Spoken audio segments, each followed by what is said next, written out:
عن أبي هريرة رضي الله عنه قال قال رسول الله صلى الله عليه وسلم حق المسلم على المسلم 6: إذا لقيته فسلم عليه، وإذا دعاك فاجبه، وإذا استنصحك فانصح، وإذا عطس فحمد الله فشمته، وإذا مرض فعده، وإذا مات فاتبعه. هذا كتاب جامع لآداب كثيرة وأحاديث متعددة ومتنوعة في الآداب الشرعية والترغيب في مكارم الأخلاق ومحاسن الأعمال والدعاء والذكر. ختم به المؤلف. الحمد لله رب العالمين، والصلاة والسلام على أشرف الأنبياء وسيد المرسلين نبينا محمد وعلى آله وصحبه أجمعين، أما بعد، فسبحانك اللهم لا علم لنا إلا ما علمتنا إنك أنت العليم الحكيم. اللهم علمنا ما ينفعنا وانفعنا بما علمتنا وزدنا علما نافعا وعملا صالحا یا رب العالمین۔ واجب الاحترام بھائیوں، معزز ساتھیوں اور ہماری ماؤں اور بہنوں، بإذن اللہ عز و جل پوری کوشش کی جائے گی کہ آج کے اس درس میں جو تیسرا باب ہے کتاب الطہارہ کا، باب ازالت النجاسہ، نجاست کی ازالت یا ہٹانے کے متعلق بات مکمل ہو جائے۔ 4 حدیثیں گزر گئیں اس باب میں، باب ازالت النجاسہ۔ پہلی حدیث جس کا تعلق تھا شراب کے متعلق، خمر کے متعلق، اس کی نجاست کے متعلق۔ پھر دوسری حدیث پالتو گدھوں کے متعلق کہ وہ ناپاک ہیں، اس کا گوشت، اور ایسے ہی اس کے پیشاب، میگنی وغیرہ۔ پھر ایسے تیسری حدیث جس کا تعلق تھا اونٹ کے متعلق کہ اس کا لعاب دہن کیا ہے، یہ پاک ہے۔ چوتھی حدیث یہ تھی منی کے متعلق اور اس کی طہارت کے متعلق۔ آج یہ 5ویں حدیث جس کا تعلق ہے چھوٹے بچے اور چھوٹی بچی کے پیشاب کے متعلق۔ تو یہ حدیث پڑھتے ہیں شروع میں عربی میں، پھر اس کا ترجمہ کرتے ہیں، پھر اس طرح آگے جس طرح کی معروف ہے وہ ترتیب سے یہ حدیث کی تشریح فقہ الحدیث مکمل کرتے ہیں۔ عن ابی السمح رضی اللہ عنہ قال قال النبی صلی اللہ علیہ وسلم یغسل من بول الجاریہ ویرش من بول الغلام، اخرجہ ابو داود والنسائی وصححہ الحاکم۔ پھر سے ایک مرتبہ، عن ابی السمح رضی اللہ عنہ قال قال النبی صلی اللہ علیہ وسلم یغسل من بول الجاریہ ویرش من بول الغلام، اخرجہ ابو داود والنسائی وصححہ الحاکم۔ حدیث کا ترجمہ تاکہ مسئلے مسائل پھر آگے سمجھنے اور سمجھانے میں آسانی ہو۔ حضرت ابو سمح رضی اللہ عنہ سے روایت ہے کہ رسول اللہ صلی اللہ علیہ وسلم کا ارشاد ہے، لڑکی یعنی چھوٹی بچی کے پیشاب سے کپڑا دھویا جائے۔ بچی، چھوٹی بچی، لڑکی کے پیشاب سے کپڑا دھویا جائے، اور لڑکے کے پیشاب، چھوٹا بچہ، اس سے یا اس کے پیشاب سے کپڑے پر پانی کے چھینٹے مارے جائیں۔ تو چھوٹی جو بچی ہے اس کے پیشاب سے اگر کپڑے پر پیشاب اس کا لگ جائے، پیشاب کر دے، تو کیا دھویا جائے، اور اگر وہ غلام ہے، بچہ ہے چھوٹا، اس نے پیشاب کر دیا کپڑے پر، تو کیا چھینٹے مارے جائیں۔ اسے ابو داود اور نسائی نے روایت کیا ہے اور حاکم نے اسے صحیح قرار دیا ہے۔ حدیث کے راوی جو ہیں ابو السمح، حدیث کے راوی ابو السمح جو ہیں، ان کا پہلی مرتبہ تذکرہ آ رہا ہے، اور یہ پہلی مرتبہ پورے بلوغ المرام میں آئے گا، اس لیے انہوں نے صرف ایک ہی حدیث روایت کی ہے جو یہ حدیث ہے۔ تو ابو السمح یہ نبی اکرم صلی اللہ علیہ وسلم کے آزاد کردہ غلام ہیں، اور انہیں کہا جاتا ہے نبی اکرم صلی اللہ علیہ وسلم کے خادم ہیں یا خادم تھے، خادم رسول اللہ صلی اللہ علیہ وسلم، جس سے انس رضی اللہ عنہ، لیکن لا شک انس رضی اللہ عنہ کی طرح اتنا یہ مشہور نہیں ہے۔ کہا جاتا ہے ان کا نام ہے ایاد۔ نبی صلی اللہ علیہ وسلم سے انہوں نے یہ حدیث روایت کی ہے، جو حدیث کا سیاق مکمل حدیث اور طویل ہے جو ابھی ذکر کروں گا، اور اس حدیث کا یہ سمجھیے آخری حصہ ہے، دوسرا جزء ہے۔ تو نبی صلی اللہ علیہ وسلم سے انہوں نے ایک یہی حدیث روایت کی، اور ان سے محل ابن خلیفہ الطائی نے اسی حدیث یا یہی حدیث کی انہوں نے روایت کی ہے۔ ابن عبد البر رحمہ اللہ کہتے ہیں کتاب الاستیعاب میں، جس میں صحابہ کرام کا ترجمہ کرتے ہیں، کہتے ہیں یقال، کہا جاتا ہے، انہ ضل ولا یدرا این مات، کہا جاتا ہے کہ ابو السمح رضی اللہ عنہ کہیں بھٹک گئے تھے، پھر نہیں پتہ معلوم ہے کہ کہاں ان کی وفات ہوئی۔ اس کے بعد اب اس حدیث کی تخریج کن محدثین نے روایت کی ہے، اور ایسے ہی حدیث صحیح ہے یا نہیں، تو یہ حدیث کی تخریج کس نے کی؟ ہاں بھائیو، اخرجہ ابو داؤد، یہ ابو داؤد نے روایت کی اپنی کتاب السنن، اپنی کتاب السنن جو سنن نبی داؤد جو کتب ستہ میں سے ہے، پیج نمبر 66، حدیث نمبر 376، کتاب الطہارہ، باب بول الصبی یصیب الثوب، من طریق محل ابن خلیفہ، ان کا اسناد جا کے آگے پہنچتا ہے کن سے؟ محل ابن خلیفہ، جو روایت کرتے ہیں ابو السمح رضی اللہ عنہ سے۔ ابو السمح رضی اللہ عنہ کہتے ہیں، حدیث پورا بیان کر رہا ہوں، كنت أخدم النبي صلى الله عليه وسلم فكان إذا أراد أن يغتسل قال ولني قفاك فوليه قفايا فأسره به، کہ میں نبی صلی اللہ علیہ وسلم کی خدمت کرتا تھا، تو جب آپ صلی اللہ علیہ وسلم غسل فرمانا چاہتے تھے، غسل کرنا چاہتے تھے، تو کہتے تھے اپنی پیٹھ دے دو، یعنی اس طرف چہرہ کر کے کھڑے ہو جاؤ، اور پھر اس طرح وہ کرتے تھے، اور پھر نبی صلی اللہ علیہ وسلم کو گویا چھپا لیتے تھے، یعنی کہاں ایسی جگہ جہاں ضرورت پڑتی تھی ہوگی، اس لیے مکانات اتنے ہمارے اور آپ کی طرح جو ہیں اس طرح نہیں ہوتے تھے بھائیوں۔ تو پھر آپ صلی اللہ علیہ وسلم غسل فرماتے تھے، فأتی بحسن و حسین رضی اللہ عنہما فبال علی صدرہ، تو ایک مرتبہ حسن یا حسین رضی اللہ عنہ آئے، اس وقت جو ایک دم غلام تھے، چھوٹے بچے تھے، اور انہوں نے نبی صلی اللہ علیہ وسلم کے سینے پر پیشاب کر دیا، فجئت اغسلہ، تو میں آیا دھلنے کے لیے، تو آپ صلی اللہ علیہ وسلم نے کیا کہا؟ یہی الفاظ، یغسل من بول الجاریہ ویرش من بول الغلام، کہ چھوٹے بچے کے پیشاب سے کیا یا چھوٹی لڑکی کے پیشاب سے کپڑے کو دھل لیا جائے، اور چھوٹے بچے کے پیشاب سے کیا؟ چھینٹ مار دیا جائے۔ اور کس نے روایت کی اس حدیث کی؟ النسائی نے، النسائی رحمہ اللہ نے اپنی کتاب السنن میں اس حدیث کو انہوں نے بھی روایت کی ہے، لیکن حقیقت میں اس حدیث کو دو کر کے دو جگہ پر انہوں نے بانٹ دیا، جو ابھی میں نے مکمل بیان کیا ابو داؤد کی روایت سے کہ الحسن و حسین رضی اللہ عنہ آئے، اور یہ تو انہوں نے آدھی حدیث کو باب کتاب الطہارہ باب ذکر الاستتار عند الاغتسال، پیج نمبر 30 حدیث نمبر 225 میں ذکر کیا، اور دوسرا جو حصہ ہے یعنی یہ جو الفاظ ہیں اس کو انہوں نے اسی کتاب الطہارہ میں باب بول الجاریہ میں ذکر کیا، پیج نمبر 40 حدیث نمبر 304۔ کچھ اہل علم نے سمجھا کہ ابو السمح رضی اللہ عنہ نے دو حدیثیں روایت کی ہیں، جبکہ حقیقت میں کیا انہوں نے ایک ہی حدیث روایت کی ہے ایک ہی اسناد سے، لیکن امام نسائی نے ایک ہی حدیث کو دو جگہ ذکر کر دیا، آدھی حدیث کو ادھر اور آدھی کو دوسرے جگہ، تو حقیقت میں وہ دو حدیثیں ہیں یا ایک حدیثیں ہیں، جس طرح کی ابن حجر رحمہ اللہ نے اپنی کتاب تہذیب التہذیب میں ذکر کیا ابو السمح رحمہ اللہ کے ترجمہ میں۔ ایسے ہی الحاکم نے بھی روایت کی ہے اپنی کتاب المستدرک میں، مجلد 1 پیج نمبر 166، صرف یہی دوسرا جو حصہ ہے حدیث کا، اور صحیح قرار انہوں نے دیا۔ الذہبی رحمہ اللہ نے بھی ان کی موافقت کی کہ حدیث صحیح ہے۔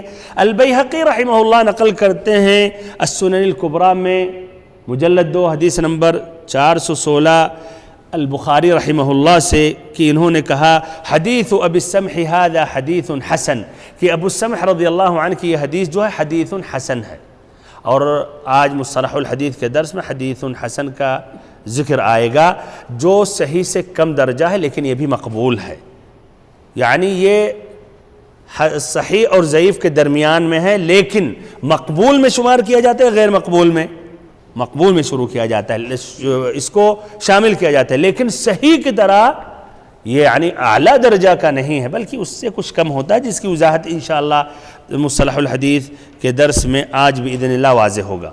بہرحال اس حدیث کے اور بھی شواہد ہیں، یعنی صرف یہ حدیث ابو السمح رضی اللہ عنہ بس روایت نہیں کر رہے ہیں، اور صحابہ کرام بھی روایت کرتے ہیں۔ علی سبیل المثال علی رضی اللہ عنہ سے مروی ہے، کہتے ہیں کہ رسول اللہ صلی اللہ علیہ وسلم نے فرمایا فی بول الغلام الرضیع ینضح بول الغلام ویغسل بول الجاریہ، کہ نبی صلی اللہ علیہ وسلم نے چھوٹے بچے دودھ پیتا ہے اس کے پیشاب کے بارے میں کہا کہ چھینٹا مارا جائے، اور جو چھوٹی بچی ہے اس کے پیشاب سے کپڑے کو دھل لیا جائے۔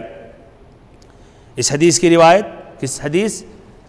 علی رضی اللہ عنہ کی حدیث کی روایت ابو داؤد نے کی، حدیث نمبر 378، ایسے ترمذی نے حدیث نمبر 610، ابن ماجہ نے حدیث نمبر 525۔ ایسے ایک دوسرا شاہد ام الفضل لبابہ بنت الحارث رضی اللہ عنہ کہتی ہے کان الحسین بن علی رضی اللہ عنہما فی حجر النبی صلی اللہ علیہ وسلم فبال علی فقلت البس ثوبا واعطنی ازارک حتى اغسله، قال انما يغسل من بول الانثى وينضح من بول الذکر، کہ حسین رضی اللہ عنہ نبی صلی اللہ علیہ وسلم کے گود میں تھے تو انہوں نے پیشاب کیا، تو میں نے کہا، ام الفضل رضی اللہ عنہ کہتی ہے کہ اے اللہ کے نبی آپ ایک یعنی دوسرا کپڑا پہن لیں اور آپ اپنا تہمند یا لنگی دے دیں ہمیں اور میں اس کو دھل دوں۔ تو آپ صلی اللہ علیہ وسلم نے کہا کہ چھوٹی بچی کے پیشاب سے دھلا جاتا ہے، اور چھوٹے بچے کے پیشاب سے کیا؟ صرف چھینٹ مار دیا جاتا ہے۔ ابو داؤد نے روایت کی ہے 375 حدیث نمبر، ابن ماجہ نے 522۔ بہرحال صحیح امام بخاری اور امام مسلم میں ایک تیسری حدیث ہے، لیکن اس میں چھوٹی بچی کے پیشاب کا تعلق یا ذکر نہیں آیا، صرف چھوٹے بچے کے پیشاب کے متعلق ذکر آیا، جو مروی ہے ام قیس بنت محصن الاسدیہ سے، کہتی ہیں کہ میں نبی صلی اللہ علیہ وسلم کے پاس اپنے ایک چھوٹے بچے کو لے کر میں آئی، لم یأکل الطعام، ضروری ایک نقطہ ہے جو کھانا ابھی نہیں کھاتا تھا، تو نبی صلی اللہ علیہ وسلم نے اپنے گود میں اس کو رکھا، تو اس بچے نے نبی صلی اللہ علیہ وسلم کے کپڑے پر پیشاب کیا، تو انہوں نے پانی منگوایا اور اس پر آپ نے چھڑک دیا اور دھلا نہیں۔ امام بخاری نے روایت کی ہے 223 اور امام مسلم نے حدیث نمبر 287۔ اس طرح بھائیو واضح کیا ہو رہا کہ یہ حدیث جس میں چھوٹے بچہ اور چھوٹی بچی کہ پیشاب کے متعلق امام بخاری امام مسلم نے روایت کی ہے یا نہیں؟ دونوں کا نہیں کیا، صرف بچے کا متعلق ذکر کیا ہے، لیکن امام بخاری نے جس طرح کی گزر چکا، امام بیہقی نقل کرتے ہیں کہ انہوں نے اس حدیث کو کیا قرار دیا؟ حسن قرار دیا۔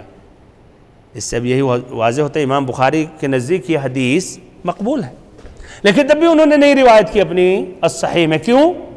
اس لیے وہ اعلیٰ درجہ کی صحیح حدیثیں بس روایت کرتے تھے، لیکن ان کے نزدیک یہ حدیث حسن ہے، یعنی مقبول ہے، اس پر عمل کیا جائے گا اور یہ قابل اعتماد ہے۔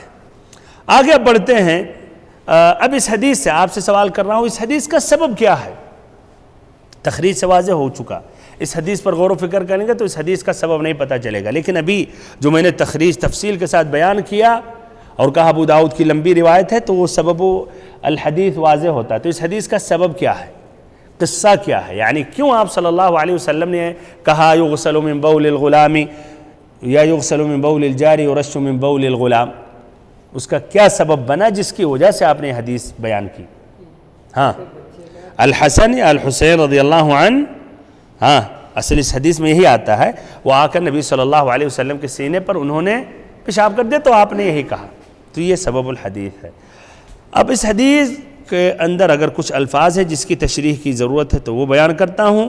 تو یغسل من، یہ من جو ہے عربی میں کہتے ہیں سببیہ ہے، سبب یعنی سبب دھلنے کا کیا ہے؟ اگر چھوٹی بچی یعنی پیشاب کر دے تو سببیہ، کچھ کہتے ہیں تعلیل لیکن زیادہ صحیح کہ یہ من سببیہ۔ الجاریہ یغسل من بول الجاریہ، الجاریہ سے مراد بول سے مراد ہو گیا پیشاب، الجاریہ یعنی چھوٹی بچی جو ابھی دودھ پی رہی ہے، یعنی جو 2 سال کے اندر۔ یغسل من بول الجاریہ ویرش، رش سے مراد ہوتا ہے چھڑکنا، نہ کہ پانی اس طرح گرانا۔ دونوں میں فرق کیا ہے؟ دھلنے میں اور ایسے چھینٹ مارنے میں۔ چھینٹ مارنے وہ جگہ پر آپ پانی پھینک دیں اتنا پہنچ جائے جس سے نہ کہ بہنے لگے پانی، اس جگہ پر پہنچ جائے پانی لیکن بہے نہ. اور غسل نہیں، اس میں اتنا پانی ہوتا ہے کہ پھر آپ جب اس کو نچوڑیں گے تو کیا پانی بہنے لگے گا، اس میں نہیں. تو یہ ہے دونوں میں فرق الغسل میں کہ پانی اتنا بھر دیا جائے کہ گرنے لگے، اور نضح میں نہیں، شرط یہ نہیں ہے کہ پانی گرنے لگے بلکہ پانی ان جگہوں تک پہنچ جائے. تو حقیقت میں وہ چھڑکنا غسل سے کیا ہلکا ہے. اور یہ حدیث ام قیس میں بھی یہی آتا ہے جس کی روایت امام بخاری امام مسلم نے کی ہے، فدعا بماء فنضحه على ثوبه ولم يغسله یا ولم يغسله، کہ نبی صلی اللہ علیہ وسلم نے پانی منگایا اور اپنے ثوب پر کپڑے پر آپ نے چھڑکا اور آپ نے نہیں دھلا. تو اس سے واضح ہوتا ہے چھڑکنے اور دھلنے میں فرق ہے. اچھا تو یہ وَيُرَشُّ مِن بَوْلِ الْغُلَامِ. بول الغلام، الغلام سے مراد کیا ہوتا ہے؟ لغوی معنی الغلام کا کیا ہے؟ آپ چھوڑے اس حدیث سے مراد کیا ہے؟ الغلام عموماً عربی میں کس کو کہا جاتا ہے؟ بچے کو، پیدائش سے لے کر کب تک؟ بالغ ہونے تک الغلام کہتے ہیں. اور کبھی کبھی مجازاً بالغ ہونے کے بعد بھی کہا جاتا ہے، لیکن غالباً استعمال ہوتا ہے پیدائش سے لے کر بالغ ہونے تک. بالغ ہونے کے بعد غالباً نہیں الغلام کہا جاتا ہے. لیکن ادھر کیا مراد ہے؟ چھوٹا بچہ جس نے جو دودھ پی رہا ہے، جس کا اصل غذا دودھ ہے، نہ کہ کھانا کھاتا. اگر تھوڑا بہت ڈال دیتے ہیں کھانا تو یہ نہیں، المهم اصل غذا اس کی کیا ہے؟ اگر دودھ ہے تو خلاص وہی مراد ہے جو غالباً 2 سال کے اندر ہوتے ہیں. جس طرح کی علی رضی اللہ عنہ کی حدیث جو حدیث نمبر 610 ہے اس میں آتا ہے عن النبی صلی اللہ علیہ وسلم قال فی بول الغلام الرضیع، کہ نبی صلی اللہ علیہ وسلم نے کہا اس بچے یا اس غلام کے پیشاب یا اس الرضیع، الغلام الرضیع آتا ہے یعنی دودھ پینے والا غلام کے پیشاب کے بارے میں. تو یہ بات اس طرح واضح ہو گئی، نہ کہ مراد بھائیو مثلا 13 سال کا بچہ، 10 سال کا بچہ، 5 سال کا بچہ، ہرگز نہیں. اگرچہ لغت میں الغلام کا معنی بالغ ہونے تک بھی یعنی مطلق ہے، لیکن اور حدیثوں سے یہی مراد ہے کہ مراد ہے جو دودھ پی رہا ہے، جس طرح کی ترمذی کی روایت ہے قال فی بول الغلام الرضیع. اب حدیث سے بھائیو جو مستنبط احکام ہیں تو وہ ذکر کر رہا ہوں. چلیے آپ لوگ سے پوچھ رہا ہوں شروع میں، کیا رائے ہے جو اہم جو مسائل ہیں جو اس حدیث سے ایک دم واضح ہو رہے ہیں، نہ کہ جو اندر چھپے ہوئے ہیں، تو اس سے کیا فائدہ سامنے آ رہا ہے اور جس کا تعلق ہمارے اصل اس باب سے بابو ازالت النجاسہ، تو کیا فائدہ، کیا حکم مل رہا ہے؟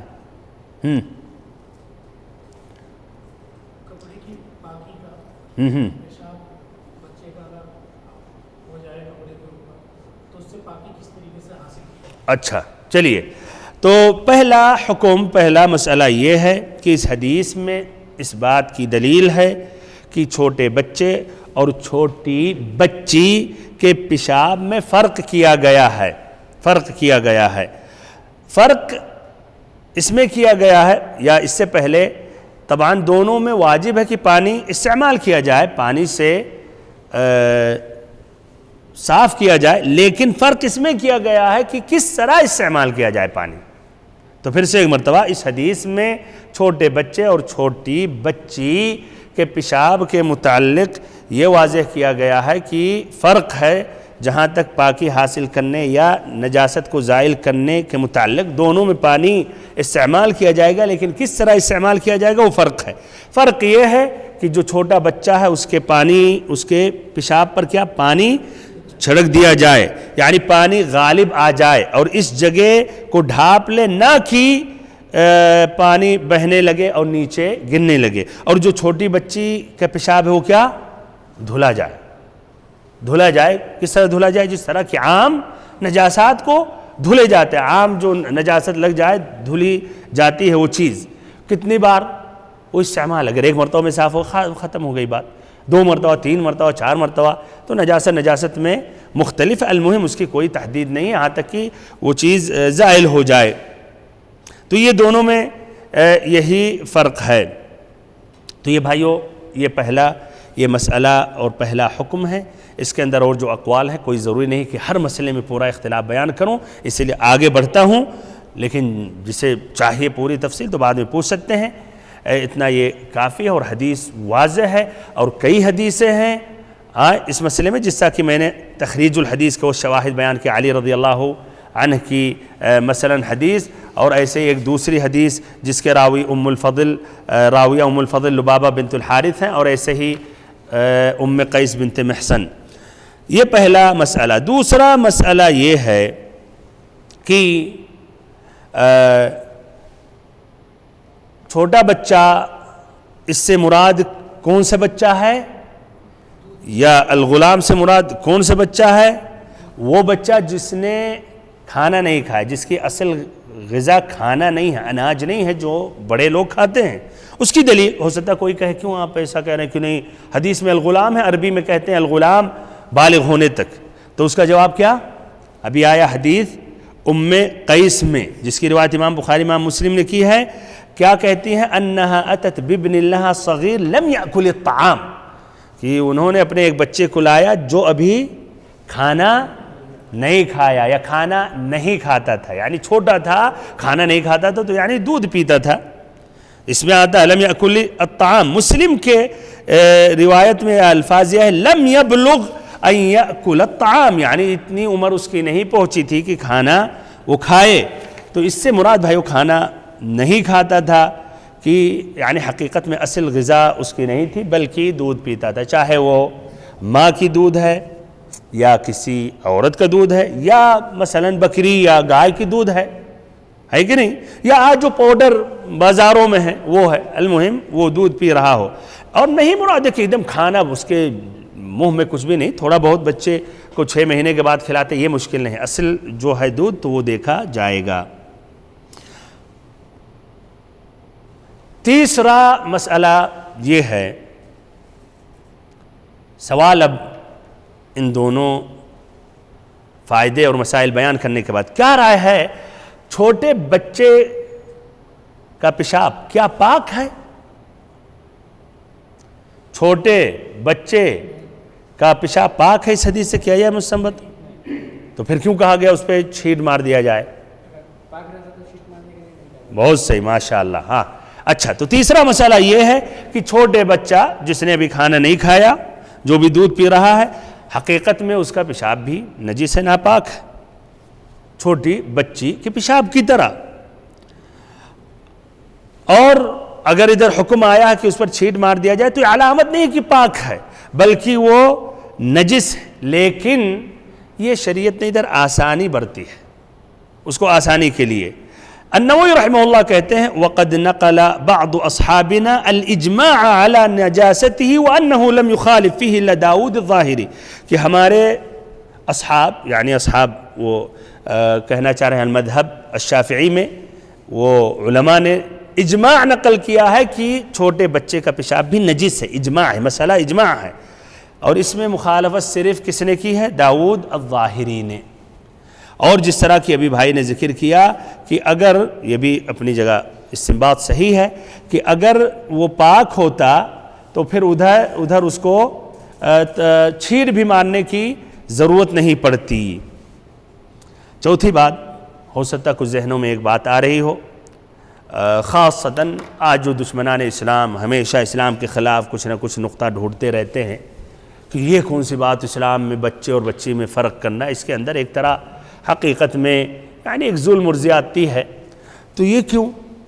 بچہ بچی دونوں ایک ہی طرح ہیں، دونوں بیچارے ان کے اپنی اختیار مرضی نہیں، دونوں دودھ ہی پی رہے ہیں، تو کیوں اس کے لیے دھلا جائے اور اس کے لیے صرف چھینٹ مارا جائے؟ ابن القیم رحمہ اللہ نے ذکر کیا کہ یہ دونوں میں جو فرق کیا گیا حقیقت میں شریعت اسلامیہ کے محاسن میں سے ہے، یعنی اس کی اچھائی اور اس کے سمجھیے جو اللہ تعالیٰ نے اس دین کو مکمل کیا اور ایک بہترین شریعت جو اللہ تعالیٰ نے لوگوں کو دیا ہے، اس کی یہ علامت ہے۔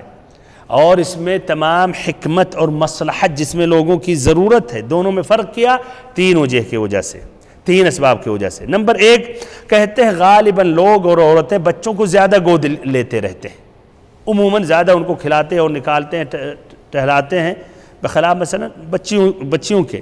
تو ادھر ظاہر بات ہے جب زیادہ انہیں بچوں کو اٹھاتے ہیں تو ظاہر بات ہے پیشاب کا اندیشہ زیادہ ہے، تو اس طرح اگر اس کو بھی دھلنے کے لیے کہا جائے تو حقیقت میں اس میں بہت ہی مشقت ہو جائے گی، یعنی آدمیوں پر بھی عورتوں پر بھی، یا جو بھی ان کو برابر اٹھاتے رہتے ہیں۔ اور پہلے ظاہر بات ہے آج کی طرح اتنے وسائل نہیں تھے کہ پمپرز وغیرہ پہناتے رہتے تھے، اب تو مسئلہ مختلف ہے۔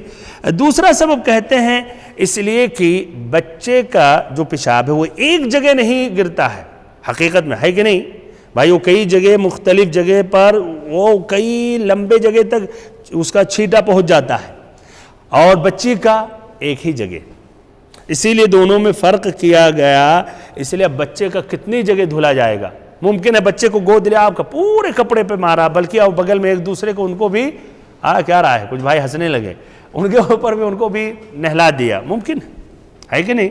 تو یار کتنی اس میں مشقت ہے، پورا کپڑا دھلا جائے، لیکن بچی جہاں بیٹھی ہے وہیں بس ہوتا ہے، تو وہ آسان ہے پھر اس جگہ کو دھلنے میں۔ سبحان اللہ، یہ بھی بھائیو اپنی جگہ بہت ہی یہ بھی معقول پوائنٹ ہے۔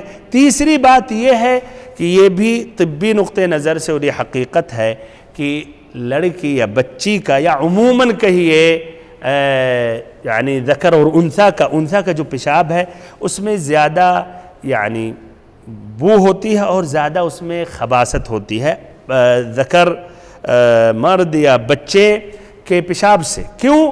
اس لیے کہ کہتے ہیں لڑکے کے شرمگاہ میں گرمی ہوتی ہے اور لڑکی کے شرمگاہ میں یعنی نمی ہوتی ہے، تری ہوتی ہے، تو یہ پہلے میں یعنی بچے والے میں اس سے یعنی اس کی خباثت، غلاظت اور اس کی جو شدت ہوتی ہے بو وہ کم رہتی ہے بخلاف یعنی انثیٰ کے متعلق۔ اس کو بھی یہ ذکر کرتے ہیں۔ ادھر ایک حقیقت میں یہ بھی اس کے اندر دیکھیں امام شافعی کا فہم، ان سے ابو الیمان المصری نے سوال کیا کہ اے امام شافعی رحمہ اللہ، یہ حدیث جو نبی صلی اللہ علیہ وسلم کی ہے دونوں کا پانی ایک ہے، تو کیوں یہ فرق کیا گیا؟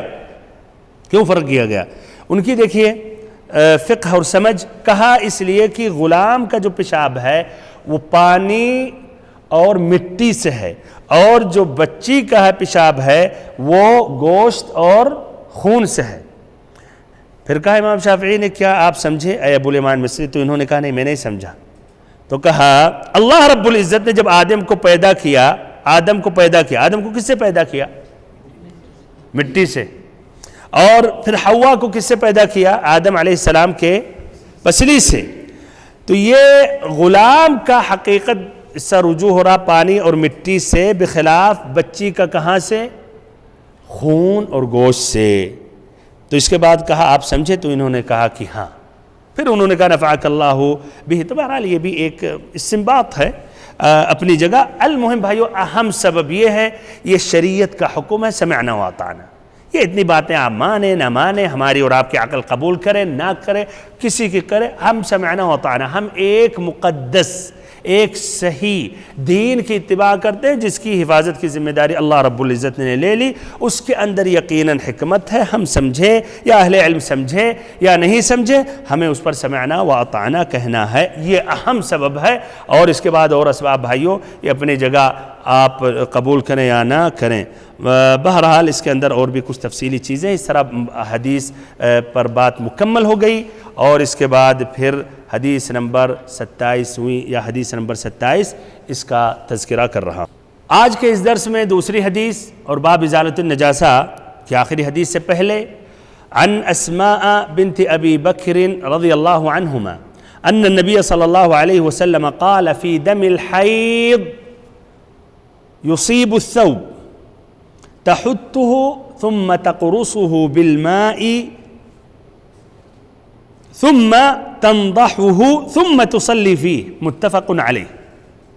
پھر سے ایک مرتبہ عن اسماء بنت ابی بکر الصدیق رضی اللہ عنہما ان النبی صلی اللہ علیہ وسلم قال في دم الحيض يصيب الثوب تحته ثم تقرصه بالماء ثم تنضحه ثم تصلي فيه متفق علیہ۔ حدیث کا ترجمہ حضرت اسماء بنت ابی بکر صدیق رضی اللہ عنہما یا رضی اللہ عنہا وعن ابیہا سے روایت ہے کہ نبی صلی اللہ علیہ وسلم نے حیض کے خون جو کپڑے کو لگ جائے کے متعلق فرمایا، پہلے اسے خرچ ڈالے، نمبر 1 تحتہ، پہلے اسے خرچ ڈالے، پھر پانی سے مل کر دھوئے، یہ نمبر 2، ثم تقرصه بالماء۔ پھر نمبر 3، پھر اس پر کھلا پانی بہائے، ثم تنضحه، پھر اس کے بعد کیا ہے، اور پھر اس میں نماز پڑھ لے۔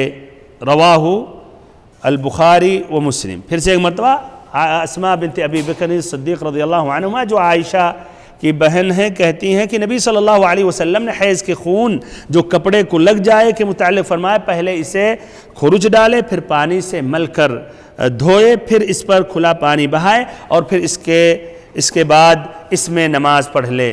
رواہ البخاری و مسلم۔ اسماء بنت ابی بکر رضی اللہ عنہما کا پہلی مرتبہ تذکرہ آ رہا ہے، اسی لیے اختصاراً ان کا ترجمہ بیان کر رہا ہوں۔ تو یہ کن کی بیٹی ہیں؟ حضرت ابو بکر صدیق رضی اللہ عنہ کی بیٹی اسماء ہیں، جن کی کنیت ہے عائشہ کی کنیت کی طرح ام عبداللہ، ان کے لڑکے کا نام عبداللہ تھا، عائشہ کی بھی کنیت ام عبداللہ، اور یہ عائشہ رضی اللہ عنہما کی بہن ہے، لیکن سگی بہن نہیں ہے، مائیں مختلف، یعنی باپ ایک ہیں اور مائیں دونوں کی مختلف ہیں۔ اسلمت قدیماً فی مکہ، انہوں نے اسلام بہت پہلے مکہ میں قبول کیا، کہا جاتا ہے 17 لوگوں کے بعد ان کا نمبر آتا ہے، اس طرح آپ کہیے کتنی یعنی آگے اور پہلے انہوں نے اسلام قبول کیا۔ الزبیر بن العوام رضی اللہ عنہ جو سابقین اولین ہیں اسلام میں اور 10 مبشرین بالجنہ میں سے ان کا شمار ہوتا ہے، انہوں نے ان سے شادی کی اور انہوں نے ہجرت کی اسماء نے، اور اس وقت حمل سے تھیں، اور پھر جب قباء پہنچی تو وہاں یعنی ان کی ڈیلیوری ہوئی، اور یہ عبداللہ ابن زبیر پیدا ہوئے جو پہلا مولود ہیں مہاجرین کے مدینہ میں، عبداللہ ابن زبیر۔ ان کا لقب مشہور ہے ہجرت کے وقت، وہ قصہ ذات النطاقین، یعنی 2 کمر بند والی، جب توشہ دے رہی تھی نبی صلی اللہ علیہ وسلم اور ابو بکر کو تو باندھنے کے لیے نہیں ملا، تو انہوں نے اپنا کمر بند ہی کو پھاڑ کر اس سے باندھ دیا، 2 ٹکڑا کر دیا، اسی لیے ان کا لقب پڑ گیا ذات النطاقین، 2 کمر بند والی۔ اور اس کا قصہ سیرت میں تفصیل کے ساتھ موجود ہے، اس کے بارے میں ابن حجر رحمہ اللہ اس واقعے کے بارے میں کہتے ہیں یہ صحیح سند سے مروی ہے۔ اسماء بنت ابی بکر صدیق رضی اللہ عنہ نبی صلی اللہ علیہ وسلم سے کئی حدیثیں روایت کرتی ہیں، اور ان سے ان کے لڑکے عبداللہ ابن الزبیر رضی اللہ عنہ روایت کرتے ہیں، ایسے ان کے ایک دوسرے لڑکے عروہ ابن الزبیر رضی اللہ عنہ روایت کرتے ہیں، اور ایسے ہی ان کے پوتے عبداللہ ابن عروہ ابن الزبیر روایت کرتے ہیں، ان کے علاوہ اور بھی۔ عائشہ رضی اللہ عنہا کی یعنی عمر دراز تھیں یہ، ان کا انتقال کب ہوا؟ عبداللہ ابن الزبیر رضی اللہ عنہ، یہ بھی بھائی تاریخی تفصیلی ہے، اختصاراً بیان کر رہا ہوں، سن 64 میں یزید ابن معاویہ کے انتقال ہونے کے بعد یہ خلیفہ بنے، اور حقیقت میں شرعی خلیفہ یہی تھے۔ تمام عالم اسلامی کے مختلف اقالیم کے لوگوں نے انہیں تسلیم کر لیا اپنا خلیفہ، سوائے کچھ علاقے جو الشام کے تھے جنہوں نے مروان بن الحکم کے پاس جمع ہوئے، اور پھر انہوں نے اور ان کے لڑکے عبد الملک بن مروان نے دوبارہ یعنی اموی خلافت کو لایا، اور الحجاج بن یوسف کو بھیجا مکہ، ان کی خلافت تھی عبداللہ بن زبیر کی مکہ میں، اور اس نے یہ جنگ کی یہاں تک کہ عبداللہ بن زبیر رضی اللہ عنہ اس جنگ میں قتل ہو گئے، اور اس وقت تک بھی ان کی والدہ زندہ تھیں، اور عبداللہ بن زبیر رضی اللہ عنہ کا جو انتقال ہوا یا جو الحجاج بن یوسف نے قتل کیا سن 73 ہجری میں، اس طرح 9 سال کی ان کی خلافت تھی، 73 ہجری میں قتل کیا، اور اس کے کچھ دنوں کے بعد اسماء یعنی ان کے والدہ کا انتقال ہوا۔ ہشام ابن عروہ ابن الزبیر روایت کرتے ہیں اپنے والد عروہ سے کہ اسماء بنت ابی بکر صدیق رضی اللہ عنہا کی عمر 100 برس تک پہنچ گئی، اور ایک بھی دانت ان کا نہیں ٹوٹا، اور عقل بھی پورا فہم ایک دم صحیح اور سلامت تھا، لیکن یہ آتا ہے آخری وقت میں یعنی اندھی ہو گئی تھی رضی اللہ عنہا۔ انہوں نے نبی صلی اللہ علیہ وسلم سے 58 حدیثیں روایت کی، جس میں امام بخاری، امام مسلم، دونوں نے 13 حدیثیں نقل کی یعنی متفق علیہ ہیں، اور 5 حدیثیں صرف امام بخاری نے روایت کی ہے جس کی روایت امام مسلم نے نہیں کی، اور 4 حدیثیں امام مسلم نے روایت کی ہے جس کی روایت امام بخاری نے نہیں کی۔ اب اس کے بعد حدیث کی تخریج، اس حدیث کی تخریج کس نے کی ہے؟ تو غالباً جب امام بخاری امام مسلم روایت کرتے ہیں تو بہت آسانی سے ختم ہو جاتی بات، اس لیے ہم مزید گہرائی میں نہیں جاتے ہیں، اس لیے وہ حدیث یقیناً صحیح ہیں۔ تو اس حدیث کی روایت کس نے کی ہے؟ الامام بخاری نے اپنی کتاب الصحیح میں پیج نمبر 42 حدیث نمبر 227 کتاب الوضوء باب غسل الدم۔ غور کریں، آگے جب حدیث کے احکام بیان کیے جائیں گے تو اس کا تعلق رہے گا۔ باب غسل الدم، بلکہ لکھنا چاہیں تو لکھ لیں آپ، باب غسل الدم بس کہا، یعنی خون کا دھلنا۔ کون سا خون؟ مطلق ہے، نہیں ادھر نہیں، باب غسل الدم ادھر نہیں، خون کا دھلنا۔ پھر اسی حدیث کو مکرر کیا ہے دوسری جگہ، پیج نمبر 54 حدیث نمبر 307 کتاب الحیض، پہلا کس میں تھا؟ کتاب الوضوء میں، اور دوسرا ہے کتاب الحیض میں، باب غسل دم المحیض۔ فرق ہو گیا نا باب کا ترجمہ، کہ محیض یعنی حیض کے خون کا دھلنا، دونوں میں کیا فرق ہے بھائیو؟ پہلا کتاب الوضوء میں باب غسل الدم ہے، اور دوسرا کتاب الوضوء میں یا کتاب الحیض میں باب غسل دم المحیض ہے۔ پہلا عام ہے خون کے لیے اور دوسرا خاص ہے حیض کے خون کے لیے۔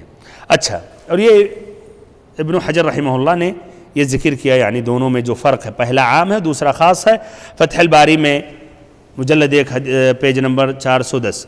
ایسے ہی امام مسلم نے بھی روایت کی اپنی کتاب الصحیح میں پیج نمبر 135 حدیث نمبر 291، کتاب الطہارہ میں باب نجاست الدم وکیفیت غسلہ۔ بہرحال یہ باب ابواب کا جو ترجمہ ہے امام مسلم نے نہیں کی ہے، وہ امام نووی نے کی ہے، تو یہ جاننا ضروری ہے۔ پورے مسلم میں ابواب جتنے جو ترجمہ ہے اس کا موضوع وہ امام مسلم کی نہیں ہے، امام نووی کی ہے جنہوں نے شرح کی ہے، اور بخاری میں جو کتاب اور ابواب کس کی ہے؟ ترجمہ امام بخاری کی۔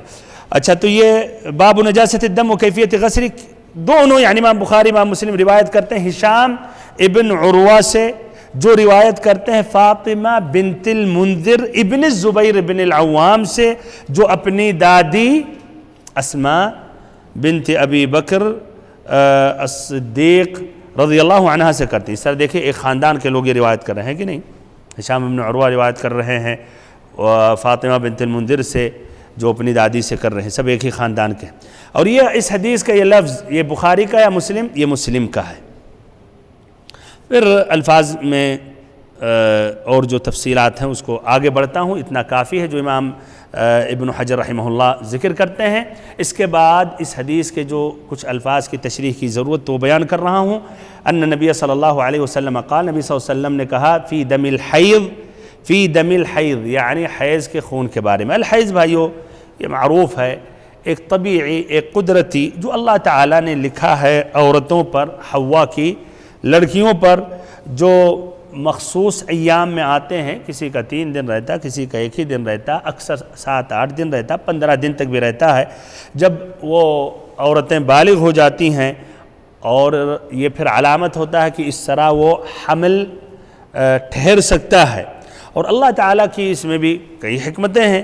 اس میں ایک اہم حکمت سبحان اللہ کہ وہ بچہ جو پیٹ میں ہوتا ہے اس کی یہ غذا ہوتی ہے، اس کی یہ غذا ہوتی ہے۔ اسی لیے جب عورت حمل سے ہوتی ہے تو کیا حیض کا خون منقطع ہو جاتا ہے، بلکہ ایک سبب جو عورت اندازہ لگاتی کہ وہ حمل سے ہے کہ ٹائم سے خون نہیں آیا، حیض کا خون نہیں آیا۔ بہرحال فی دم الحیض، تو الحیض کے بارے یصیب الثوب، اگر کپڑے پر لگ جائے خون تو آپ نے کیا کہا؟ تحتہ، خروچ ڈالے، تحتہ۔ بہرحال عربی میں اسی طرح یہ لفظ ہے، تا پہ فتحہ ہے، ہا پر پیش ہے، تا پر تشدید کے ساتھ پیش ہے، یہ من باب قتلہ ہے، قتلہ یقتلو، تقتلہ، تحتہ۔ اچھا، تو اس سے مراد یعنی خروج ڈالنا، کس طرح؟ پتھر سے یا لکڑی سے۔ اور مراد کیا ہے بھائیو؟ مراد ہے یعنی اصل جو یہ خون جو ہے اس کو ہٹانا، یعنی کہ بس خروج ڈالنا اس طرح نہیں، یعنی مقصد ہے اس کے ذریعے کیا، اس کا جو اصل ہے، اصل جو یہ خون کا ٹکڑا ہے اس کو زائل کرنا. اور طبعاً یہ کب یہ کہا جائے گا؟ جب وہ سوکھ جائے گا. اگر مان لیں ایک دم گیلا ہے تو ادھر تھوڑی کہا جائے گا خروج کے ہٹایا جائے.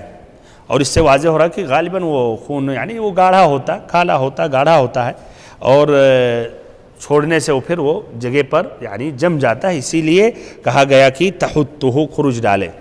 پھر آپ نے کہا یہ نمبر 1 یہ ضروری ہے سمجھیں آپ کہ پہلے اس کو خروج ڈالیں. پھر نمبر 2 ثم تقرصہ بالماء، پانی سے مل کر دھوئے. یہ بھی تقرصہ، تا پر فتحہ، قاف پہ سکون ہے، پھر را پر پیش ہے، صاد پر بھی. یہ باب نصرہ ینصرو تنصرہ، تو یہ مراد ہے یہ. پھر ثم تنضحہ، اس کا بھی تا پہ فتحہ ہے، نون پہ سکون ہے، ضاد پہ فتحہ ہے، من باب فتحہ یفتح تفتحہ ہے. مراد ادھر ہے ثم تنضحہ یعنی پانی سے دھلنا. بھائیو ادھر تنضحہ نضح کا لفظ آتا ہے کہ نہیں؟ ہے کہ نہیں؟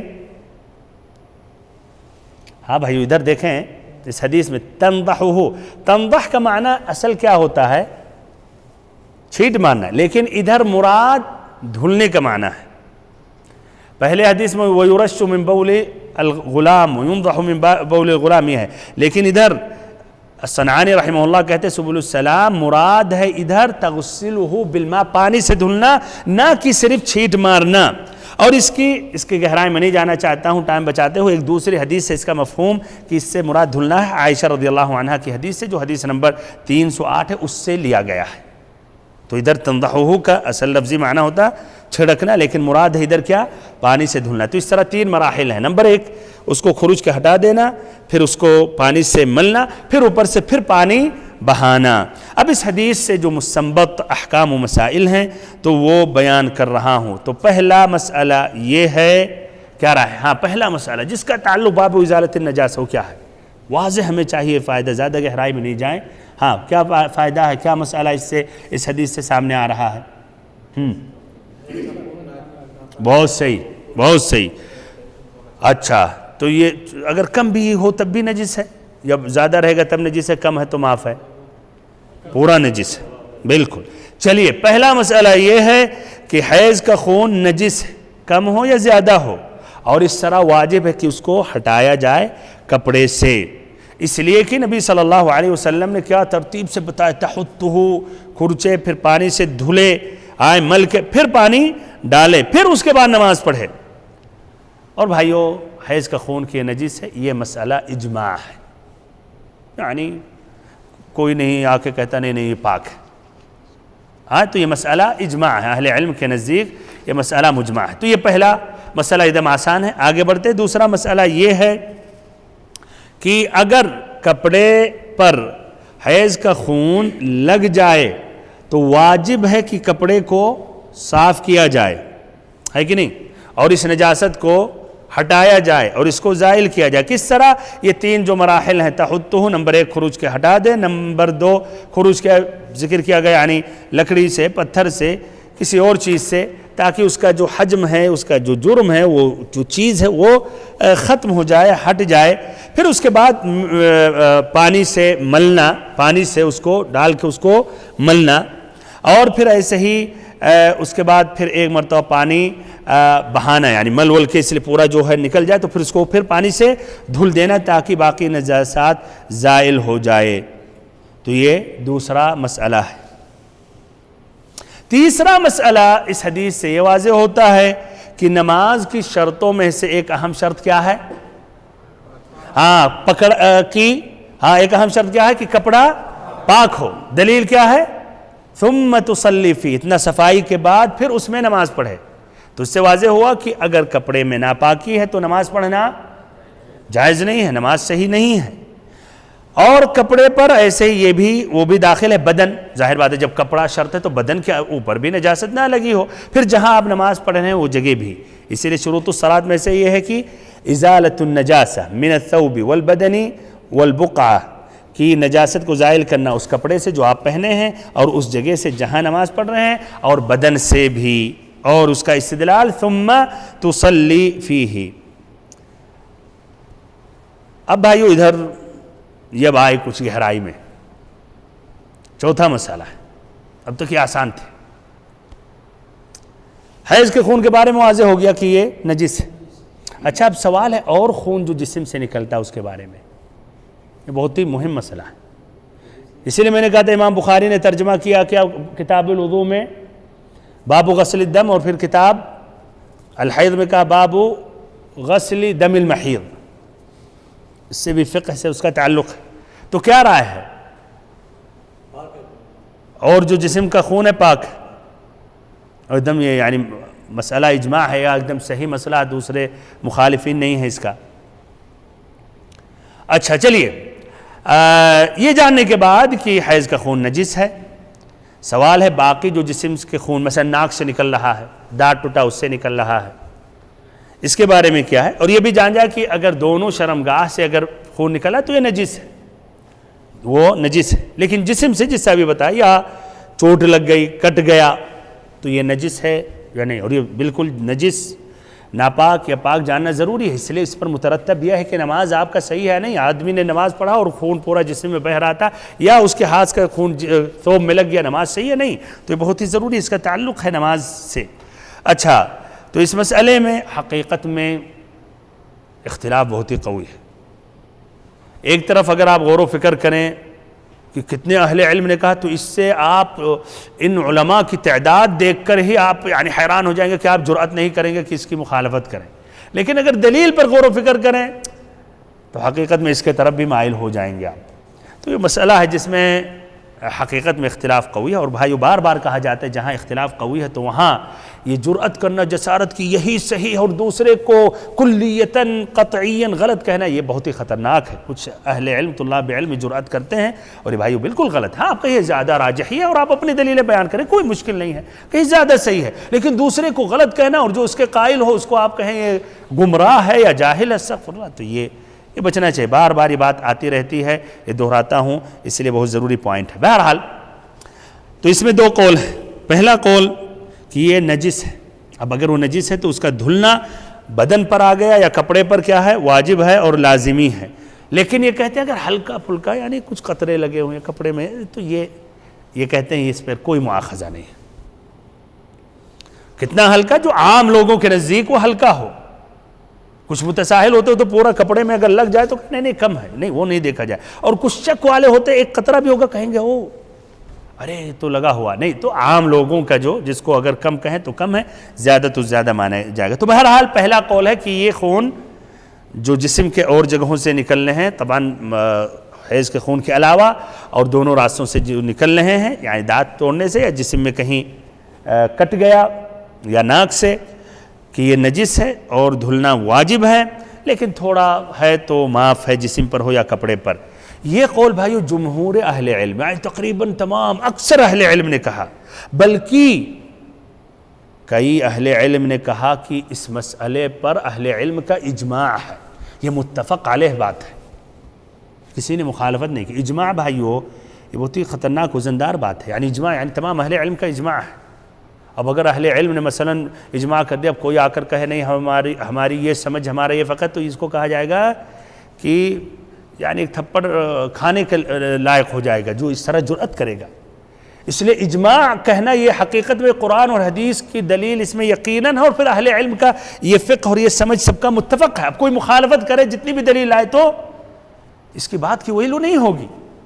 اتنے اہل علم گئے، جس طرح کی ابھی علی سبیل المثال ایک بھائی نے سوال کیا، اصل موضوع سے زیادہ ہٹنا نہیں چاہتا ہوں لیکن آ گئی تو اختصاراً کہا کہ ایک عالم نے وہاں پاکستان میں وہ واٹس ایپ پہ آیا ہے، وہ کہہ رہے ہیں کہ نہیں صرف عاشورہ کے دن روزہ نہیں رکھنا چاہیے، صرف تاسوعہ کو رکھنا چاہیے. اور ان کی دلیل یہ ہے کہ نبی صلی اللہ علیہ وسلم نے کہا لئن بقیت الی قابل لأصومن التاسع، کہ اگر میں آئندہ سال تک زندہ رہا تو تاسوعہ کو رکھوں گا. آپ نے نہیں کہا عاشورہ.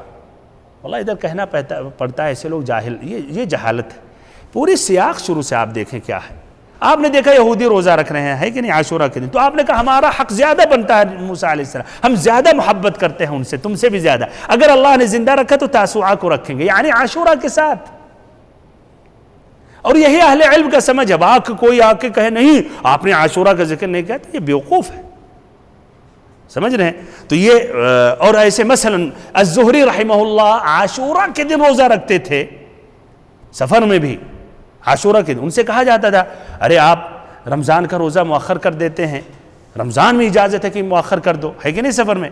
تو کہتے تھے کہ عاشورہ کے دن بعد میں اس کی گنجائش نہیں قضا کرنے کے لیے، اور رمضان کا قضا بعد میں بھی کر سکتے ہیں.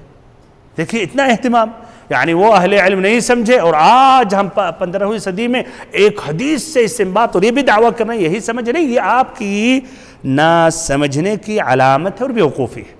بہرحال میں نہیں جانتا ہوں کون ہے، لیکن ایک سوال آیا تھا تو بہرحال اب آگے بڑھ رہا ہوں. تو یہ بھائیو جمہور اہل علم کا یہ قول ہے کہ یہ خون نجس ہے، اور کئی اہل علم نے اجماع نقل کیا، جس طرح کہ ابن حزم نے اجماع نقل کیا ہے، ابن عبد البر نے، ابن رشد نے، النووی نے، العینی نے، ان کے علاوہ بھی. تو اس طرح اگر علماء کی تعداد دیکھی جائے تو اس طرح بھائی قول کے بارے میں کیا رائے ہے؟ کیا رائے ہے؟ ہاں یعنی قول اپنی جگہ مضبوط ہے یعنی قول، ہاں لیکن بہرحال دوسرا قول ہو سکتا ہے آپ کہیں گے اجماع کہا گیا، نہیں کبھی کبھی اجماع کہتے ہیں لیکن کوئی ضروری نہیں کہ حقیقت میں اجماع ہو. لیکن اس بات کی مزید تأکید کے لیے اس قول کا شیخ الاسلام تیمیہ رحمہ اللہ نقل کرتے ہیں شرح العمدہ میں امام احمد کا قول، کہ امام احمد کہتے ہیں انہو لم یختلف المسلمون فی الدم ای علی انہو نجس، کہ مسلمانوں کا اس مسئلے میں یعنی خون میں اختلاف نہیں ہے، یعنی کہ وہ نجس ہے. کیا رائے بھائی امام احمد؟ یعنی ایک بڑا یعنی یہ قول سے اس طرح کافی مضبوطی آ جاتی. بہرحال انہوں نے ان کے پاس بھی کچھ ادلہ ہیں، ان ادلہ میں سے جیسے سورۃ الانعام کی آیت نمبر 145 قل لا اجد فيما اوحي الي محرما على طاعم يطعمه الا يكون میتة او دما مسفوحا او لحم خنزیر فانه رجس. یعنی اللہ کے نبی آپ کہہ دیں کہ جو ہم پر وحی کی گئی ہے اس میں کوئی یعنی حرام نہیں ہے یعنی کھانے پینے میں، مگر یہ کہ وہ مردار ہو، او دما مسفوحا یا کہ بہتا ہوا خون ہو، یا خنزیر کا گوشت، فإنه رجس، تو یہ رجس ہے، اس سے وہ کہتے ہیں یعنی نجس ہے، پلید ہے، ناپاک ہے، یہ اس سے بات کرتے ہیں. اور رجس کا لفظ عربی کلام میں ہر وہ چیز جو جس میں بھائیو قذارت ہو، قباحت ہو، جو آدمی ناپسند کرتا ہو، یہ مراد ہوتا ہے.